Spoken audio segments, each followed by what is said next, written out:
fun. It's great. It's breakfast, right? I want it to be a warm, relaxing, come in. We have the news on the TV. You just want to wake up and have something good to eat. Come have brunch. And one of the best brunches you can have at Milford's Depot Street Tavern is the Blueberry Cannoli Pancakes, a triple stack that comes with a tasty guarantee. I guarantee I have the best tasting pancake in Milford. I will guarantee you that. It's a play on the blueberry ricotta pancake. So instead of ricotta, we use sweet cream pancakes. I do mine with blueberries, cannoli filling, topped with some whipped cream and a cannoli chip, some warm maple syrup over the top. You cut into that with a cup of coffee. You're starting your day off right.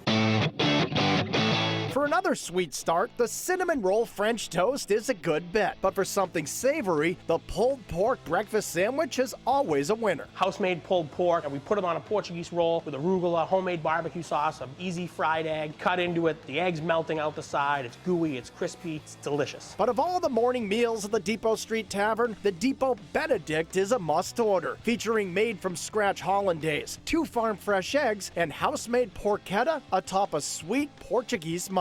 I grill it, I make shredded porchetta hash, I wilt down some arugula, 2 easy fried eggs on top, homemade hollandaise sauce. It's comfort food at its finest.